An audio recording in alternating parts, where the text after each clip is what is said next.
How you doing today, folks? So this review comes courtesy of castro45acp. Definitely got a gun guy. It's going to be a review of the Custom Knife Factory Light, either the Rama Raz or the Rama Dva. I'm not a huge flashlight aficionado, so you're not going to get that much information in this video. I'm going to basically give you the general idea of somebody who's not super into drivers and everything else, what he thinks about this. This can be customized. Customizing it is a fucking nightmare. It's not the best driver. I've had quite a few custom lights that just kind of work effortlessly. This is not one of those. But stay tuned, hopefully learn something. Also, if you have a suggestion for a future video, by all means comment below, and I'll do the best I can to record one ASAP. 45 ASAP. Alright, so before we get started, I am primarily a knife channel, so definitely want to make a nice size comparison real quick. This is a standard brass pineapple. A lot of people have this light.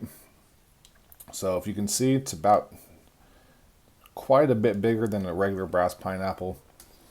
And here's a Mannix 2 and a Benchmade full-size Griptilian.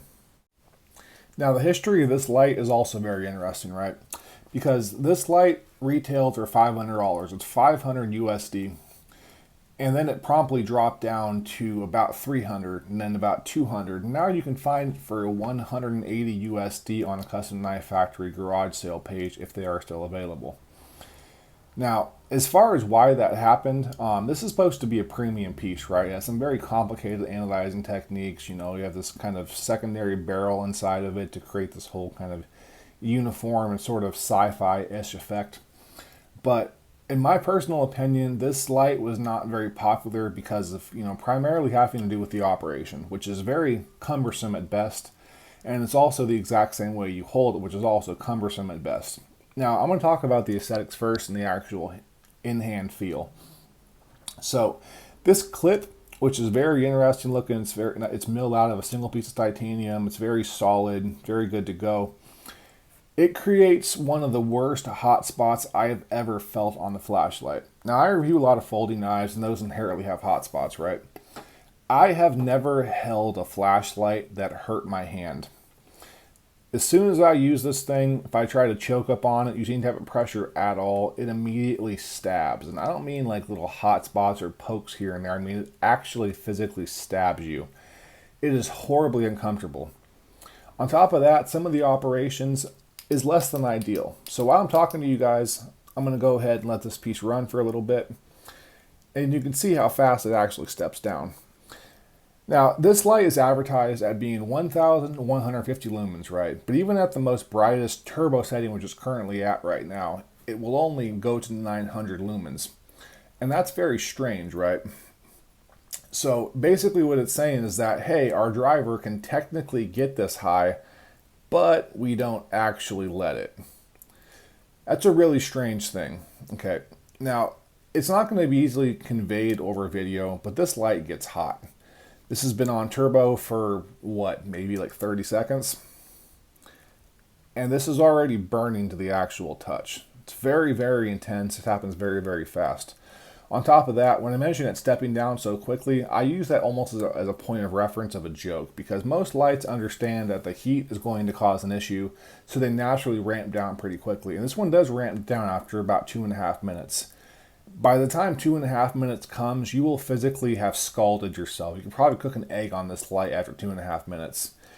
It's really kind of a joke. Now, I definitely understand they're trying to basically make it more utilitarian. You could use it for a bit longer. But the cost is that it's genuinely dangerous. I've had this light in my pocket before. As you can see, this tail switch is very pronounced. It's easy to click on. And if you do, and you don't realize it's in your pocket, you can genuinely and truly burn yourself. I actually burnt through one of the pockets on my pants. And I literally just felt the scalding sensation. And I was like, what the hell? And I pulled out this and it was on.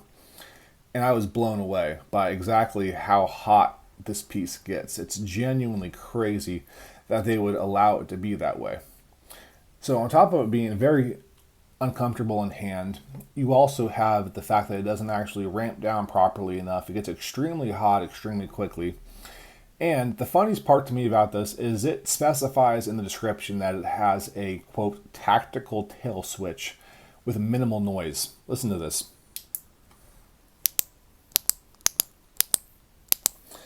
This thing is about as far from tactical or as quiet as possible. Now, mind you, I'm not an operator. I don't care about these type of things. But again, if you're going to advertise something, at the very least, make it accurate. Now, as far as the aesthetics of this piece, it is absolutely beautiful. Even though I kind of hate this light, I love the way it looks, and I just keep it around because of the way it looks. And it definitely does get used, and it's by no means a bad light, and I've definitely dropped it quite a few times. You can see little scuffs here and there, and it has held up quite well. But for the price point of, again, $500 when these first came out, that puts it up against some really, really steep competition. And even at $180, there's some very fantastic brands out there like Olight and Lumentops and some other stuff of that nature that will definitely be able to satisfy a solid price bracket. My current favorite light is the Raylight Triple Dawn, and that is actually cheaper than what this goes for right now. And that actually has a fantastic emitter. How you program it's a bit cumbersome, but you can definitely get it done. So I'm going to go ahead and roll into some video of this actually being used. I live in Stockton, California, in the middle of a city. I even tried walking around to some parks. And no matter what I did, it was just streetlights everywhere. So it's going to be in my kitchen. I apologize, less than ideal, but you can get an idea of what the actual flood is. As far as the actual distance of this light, it does shine pretty damn far on its brightest setting. It also has a very, very high flood. It's a very wide light. So it definitely is good to go in regards to that. So hopefully you enjoy this piece. I'm sorry for it being so limited. So here we have the standard light. Here's medium. It's an immediate, very big ramp up. Here's turbo. If you notice, it's not a very big step up. It goes from low to medium, really, really high. Turbo's not much brighter than that. And you have a strobe and a slow kind of SOS strobe. So nothing in particular remarkable as far as the actual modes go, but they definitely are functional.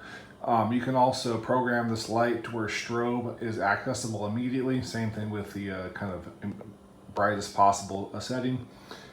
But again, it's very cumbersome to do so, and it has this weird thing to where it doesn't make it permanent. It'll basically last, I think it's like 5 activations, and then it goes back to being the standard light, which is a strange choice. So now that you've seen what this light can do, it's time to see what powers it. Now we actually have a very compact battery in here. You eliminate the 18650 or any of those other larger cells. You've just a standard 3,400 milliamp battery, which, as you can see, is pretty damn compact. Now, there is no reason why this light should be almost twice the size of the actual battery. Now, as far as the length, that's pretty much up to perspective, man. They had a design in mind, and that's just what it is, right? But this light is so poor in hand because they wanted to make this thing so wide. You know, if they wanted to go ahead and have this interior, piece sit there, that's fine, right? But at the very least, they should understand exactly where the ergonomic spots lie. They should actually hold this light. Because every single person who I've handed this light to has looked at it and said, damn, that's cool, and held it in hand and went, that is not comfortable. This kind of hurts my hand. And that's really kind of the problem of this piece, right? They basically sacrificed the functionality, the ergonomics, and almost everything else in order to achieve this singular vision of what they consider to be beautiful. And to be fair, it is a very, very nice looking light. The anodizing on it is very interesting. The construction, the build quality, all these things are all top notch. But again, at the end of the day, it's a flashlight. If you buy a knife, it doesn't matter how pretty it is, you want it to cut things. If you buy a light, it doesn't matter how pretty it is, you want it to be able to shine that light, you want it to be able to have the right ergonomics in hand, and you want it to be able to do what it's supposed to do. And if it doesn't, it makes for a bad product. I cannot by any means recommend this light to almost anybody. If you're looking for a decorative piece to take pictures of, by all means, it's good to go. If you want this light as a daily user, a daily driver, so to speak, I really cannot recommend it. Some people do like it, and to those people, I definitely commend them. If you get this light for free, like my buddy Paul did at Nice Slicers on Instagram, definitely good to go. But if you happen to buy this piece, again, there are just things so much better. My overall score of the CKF Rama Raz or Rama Dva, because they are the same general body type, is going to be a 3 out of 10. It is functionally beautiful, but functionally inferior. Every single thing good about it is sacrificed in order to make that very clean aesthetic look to it, which again, as I said previously, is beautiful, but it's not beautiful enough to cover up the fact that it just does not do what it's supposed to do. So it's going to be it for today, folks. As always, I love you all very, very much. Thank you for your time, like, support, subscribe, your comments. They mean the absolute world to me. And please do me just one personal favor and do the best you can to be a better person tomorrow than you are today. And I do promise you'll find your center in life. As always, take care, folks. I love you, and bye.